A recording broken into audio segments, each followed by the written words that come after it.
So if I don't change my space, you don't get this video. But we way up, way up, way up, way up. Now we way up, looking down on the goods.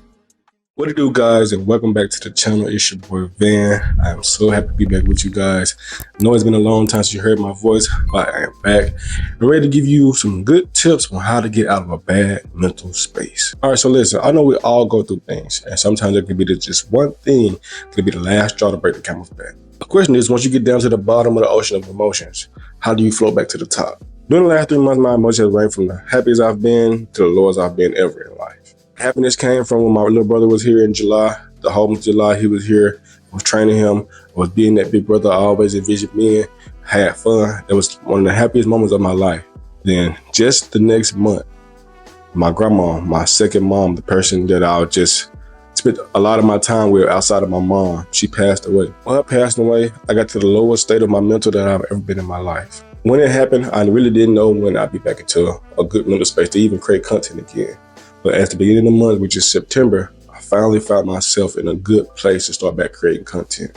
And now that I'm back, I want to give you guys 3 tips on how to get out of a bad mental state. All right, so my first tip on how to get out of a bad mental space, and this has 3 steps in it, but my first tip is to seek the Creator. First step of seeking the Creator is praying. If you don't know how to pray, basically praying is just basically having a conversation with God. My big explanation to help you understand how to pray, if you don't know how to pray, is basically just like how I'm talking to this camera. You might not get a response from this camera, but this camera is always listening. And that's the same thing with God. You might not always get a response from God, but God is always listening. And the thing about God is He answers your prayers in different ways. He answers them in a way that you might not even want Him to answer them in, but He answers them. That's why you really have to be careful what you pray for. And like I said, man, praying is just sitting wherever you are. It could be on the patio, it could be on your couch, in your car, it could be just walking outside. It could be wherever you are. Just know God is there. You just have to talk to Him. You talk to Him, literally talk to Him just like having a regular conversation. You don't have to do what these other people you see do, like the pastors or people that pray on social media. You don't have to pray like that. Your prayer to God can be your prayer to God. All you have to do is just talk to God and just let Him listen to you. Pour your heart out to Him. You know what I'm saying? He'll reveal those answers to you. Any questions you have, He'll reveal those answers to you. That's why, like I said before, be careful what you pray for. Second step of tip 1 in seeking the Creator is getting in your Bible. Now, what I like about the Bible nowadays, which I don't feel like it was like that back then, is there are many different versions of the Bible.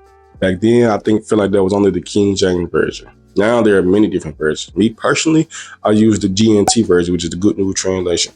A lot of people use it in, I think, NIT or NVT, or I might be saying that wrong. But a lot of people use different versions, or I think AMP, Amplified version. A lot of people use different versions. Me personally, like I said, I like GNT. So many different versions of the Bible. You can really go in there and find what fit best for you. And the version that'll help you understand the Bible the best, so you can break down and understand everything. And if you want the Good News Translation like I have, the link will be in my bio to go to my Amazon store and get it. I think it only cost me like $5 at the time. I think $4.97, so basically $5 with some change. So if you really want my recommended version, just click the link in the bio. The last step of tip 1 of seeking the Creator is getting some sermons in your system. These are the best way to get even more understanding of what you're reading. And the reason why it's important to get even more understanding of what you read, because it helps you in situational awareness. So when things start happening in your life, you can start relating them back to the Bible and knowing how to handle things. And for me, that's one of the best ways to get through things day by day by day. So definitely get some sermons in your system. All right, so my second tip on how to get out of a bad mental space is to change your environment and remove distraction out of your life. This step is very crucial to get out of mental space as well, because once you change your environment and remove distractions, your mind unclutters. You start seeing things differently. Your mind start getting those juices flowing again. You know what I'm saying? For example, as you can see, I changed up my living room space. At one point, I used to always complain about how dull my living room space was and how unmotivating it was, but I never did nothing about it. Nothing ever came to me to just say change it until I did tip number 1, which was seek the Creator. Once I started seeking the Creator after my grandma passed, started getting in my Bible, started praying, started getting those sermons in me, something told me, change your space. And I promise you, once I changed my space, my mind uncluttered. And as you know, the juices start flowing. Then I start creating content. Changing my space is the reason why you're about to get this video now. So if I don't change my space, you don't get this video. And if I didn't do tip number 1, this change would never came about.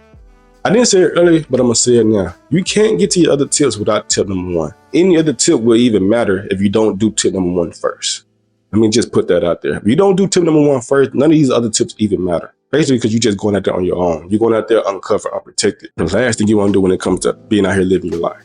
You don't want to be unprotected and you don't want to be uncovered. You want God's hands on everything that you do.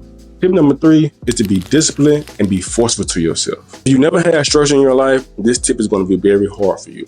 But if you've had structure in your life, this tip is going to be easy as long as you do 1 and 2. When I say structure, I mean people that play sports, people that were in the military, people that have to get up early for work. There's something that they're used to. They kind of already got a slight routine, you know what I'm saying? Because in order to fulfill this step, you have to have a routine. If you don't know how to have a routine, I will talk about that in another video and show you how to make your own routine.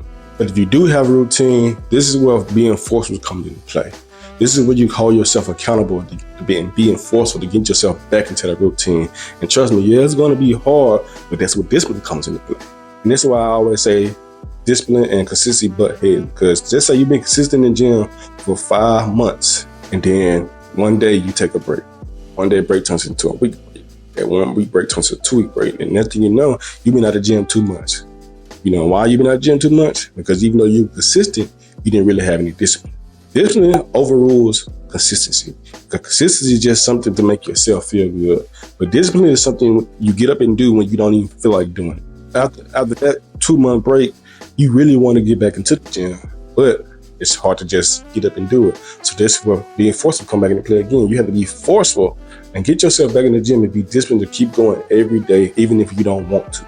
I'm basically saying this, man, everyone is going to have their day. But the difference between those people who stay stagnant and those who progress, the discipline to stay the course. And in conclusion, man, the journey to getting out of a bad mental space requires self-compassion, patience, and action.